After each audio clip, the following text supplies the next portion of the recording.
ஷாலும், price God. டே 127.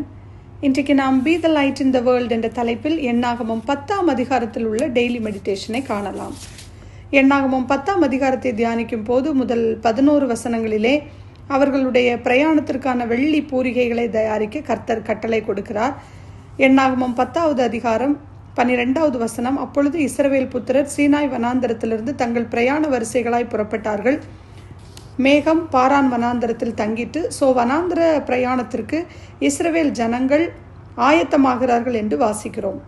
2 வெள்ளி பூரிகைகள் செய்யப்பட வேண்டும். அவைகள் 18 அங்குல நீளம் உள்ளவை, கோணலற்றவை, பாலைவனத்திலே தனித்தனி கூட்டமாக எப்பொழுது பெயர்ந்து செல்ல வேண்டும் என்று இந்த பூரிகைகள் பயன்படுத்தப்பட்டது. 2 வகை தொனிகளை பயன்படுத்தினார்கள். ஒன்று ஊதுதல், இன்னொன்று பெருந்தொனி செய்தல்.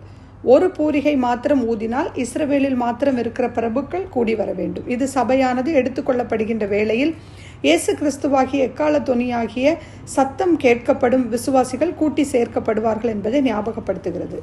ஆனால் பூரிகைகள் பெரும் தொனியாய் தொனிக்கப்படும் போது ஜனங்கள் வனாந்தரத்திலே பிரயாணப்பட வேண்டும் என்று வாசிக்கலாம். யுத்தத்தை குறித்ததான எச்சரிப்பின் சத்தமும் இந்த பூரிகைகளின் மூலமாகவே கொடுக்கப்பட்டது. இந்த பூரிகைகளை ஆசாரியர்கள் மாத்திரமே ஊத வேண்டும். அது மாத்திரமல்ல, பண்டிகைகள், மாத பிறப்புகள், பலிகள் செலுத்தப்படும் போது, கொண்டாடப்படும் போது இந்த பூரிகைகள் ஊதப்பட்டன. மட்டுமல்ல, கர்த்தர் நமக்கும் பூரிகைகளை கொடுத்திருக்கிறார். அதுதான் நம்முடைய உதடுகளாகிய 2 பூரிகைகள். அதை சங்கீதம் 71:23, சங்கீதம் 100:1-2 இதிலெல்லாம் நம்ம வாசிக்கும் போது அறிந்து கொள்ளலாம். அண்ட் இந்த பூரிகைகள் வெள்ளியினால் செய்யப்பட்டவை. வெள்ளி அர்த்தம் அப்படின்னா மீட்பின் பொருளாக பரிசுத்த வேதாகமத்திலே கூறப்பட்டுள்ளது. இது மீட்கப்பட்ட மனுக்குலத்தை பற்றி கூறுகிறது. எண்ணாகமம் 10வது அதிகாரம் 11-12வது வசனத்தை வாசிக்கும் போது பூரிகைகள் ஊதப்பட்டு இஸ்ரவேல் ஜனங்கள் வனாந்தரத்திலே தங்கள் பிரயாணத்தை ஆரம்பிக்கிறார்கள். இந்த பிரயாணத்தை பற்றி நான் இமேஜின் பண்ணும்போது ஒரு ஆச்சரியமா இருந்தது எனக்கு. காலை வேளையில் அவங்க திடீர்னு ஒரு மேகஸ்தம்பம் எழும்பும். அப்பொழுது ஒவ்வொரு குடும்பமும் தங்கள் தங்கள் பொருட்களை சேகரித்து கொண்டு ஆசரிப்பு கூடாரத்தை பெயர்த்து பிரயாணத்தை தொடங்குவாங்க. அப்புறம் முதலாவது வெள்ளி பூரிகைகள் தொனிக்கும். அதுக்கப்புறம் முதலாவது கோஹாத் குடும்பத்தினர் உடன்படிக்கை பெட்டியை தூக்கி கொண்டு முன்பாக செல்வார்கள்.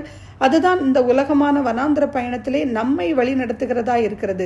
எப்படின்னா, இது இயேசு கிறிஸ்துவை நமக்கு அடையாளமாக காட்டுகிறது. இந்த உடன்படிக்கை பெட்டியை தூக்கி கொண்டு முன்னாடி செல்வது.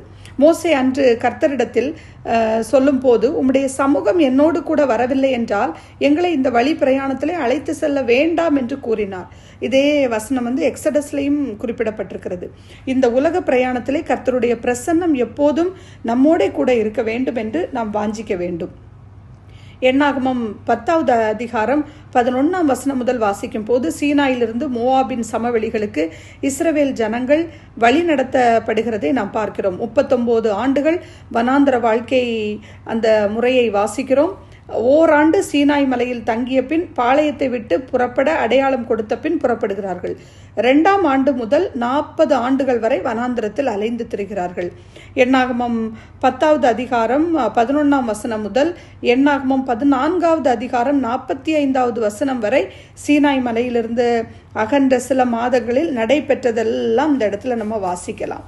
எக்காலங்கள் அவர்களை வனாந்தரத்திலிருந்து வெளியே கொண்டு வந்து வாக்கு கொடுக்கப்பட்ட அந்த தேசத்தை வந்தடைய செய்தது. அப்புறம் நம்முடைய இயேசு கிறிஸ்துவனுடைய சத்தம் தான் எக்கால சத்தமாக இந்த இடத்துல கொடுக்கப்பட்டிருக்கிறதாக நாம் 1 தெசலோனிக்கேயர் 4வது அதிகாரம் 16 கூட இதை குறித்து வாசிக்கலாம். வெளிப்படுத்தின விசேஷம் 1வது அதிகாரம் 10-11வது வசனத்திலும் நாம் இதை குறித்து வாசிக்கலாம். அது பிரதான ஆசாரியராகிய இயேசு கிறிஸ்துவின் சத்தம், வல்லமையுடைய சத்தம், மரித்தோரை உயிரோடு எழுப்புகிற ஒரு வல்லமை உள்ள ஒரு சத்தமாகும். எண்ணாகமம் 10வது அதிகாரம் 29வது வசனம் மோசேயின் மாமனாரை பற்றி குறிப்பிடப்பட்டிருக்கிறது. வனாந்தர பாதையிலே சென்று கொண்டு இருக்கிறார்கள். புதியவர்கள் தான் அவங்க. அது அவங்களுக்கு பழகின ஒரு விஷயம் இல்லை. ஆனால் அவர்களோடு ஆண்டவருடைய பிரசன்னமும் சென்று கொண்டிருக்கிறது. இதை மறந்தவராக திடீர்னு மோசே தன் மாமன் தன்னோடு கூட வந்தால்தான் பாதையை அறிந்து கொள்ள முடியும் அப்படின்னு சொல்றாரு. தனக்கு கண்களை போல இருப்பார் என்று கூப்பிடுகிறார். இன்று அநேக நேரங்களிலே கிறிஸ்தவர்களாகிய நீங்களும் நானும் கூட இந்த தவறை தான் செய்கிறோம். பாதையை குறித்து கலங்கி யாராவது உதவி செய்து கண்களை போல் நமக்கு அமைய மாட்டாரா என்று மனிதர்களை நம்பி நாடுகிறோம். இதில் நம்ம ரொம்ப கேர்ஃபுல்லாக இருக்க வேண்டியது இருக்கு. ஏன்னா கர்த்தர் நம் தலைவர், அவர் நம் வழிகாட்டி, அவர்தான் நம்முடைய தோழர். வேறு திறமையானவர்களோ சிறந்தவர்களோ பாதையை அறிந்தவர்களோ நமக்கு தேவையில்லை. சற்று நம்ம இந்த காலை வேளையிலே இதை சிந்திக்க வேண்டியதாக இருக்கிறது. இந்த எண்ணாகமம் புக்கில் பார்த்தீங்கன்னா மோசே ஒரு பெரிய தவறு செய்து விட்டார். எல்லாரும் பாவம் செய்து தேவ மகிமையற்றவர்கள் ஆனோம் என்று வேதம் சொல்கிறது. ஆனால் அவரிலே என்னதான் தவறு செய்தாலும் அந்த உண்மையை நாம் அவரிடத்துல பார்க்கிறோம். நீங்களோ நானோ இந்த புக்கை எழுதியிருந்தால் நம்முடைய தவறான காரியங்களை எழுதியிருக்க மாட்டோம். ஆனால் மோசே தான் செய்த தவறையும் இங்கே எழுதியிருக்கிறதை நாம் வாசிக்க முடிகிறது. மோசே தேவனுடைய வீட்டில் எங்கும் உண்மை உள்ளவராயிருந்தார் என்று வாசிக்கிறோம். இதுபோல்தான் நாமும் நாளைய தினத்தை குறித்து கவலையற்றவர்களாக வாழ்வோம். நாம் ஜெபிப்போம். Loving gracious father, I come before you in the name of Jesus. இந்த வெள்ளி பூரிகைகள் அப்பா மீட்கப்பட்ட எங்களை குறிக்கிறது. எண்ணாகமம் 10ஆம் அதிகாரத்திலே அப்பா எங்களோடு அந்த வசனங்கள் மூலமாக பேசின கிருபைக்காக நன்றி அப்பா.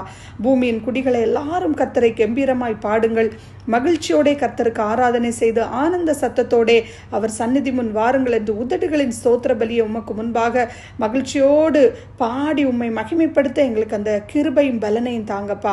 மோசே சொன்னது போல உம்முடைய சமூகம் எங்களோடு கூட வரலனா இந்த வனாந்தர உலக பிரயாணத்திலும் கூட எங்களை போக நீங்க அனுமதிக்க ஒட்டாதீங்கப்பா.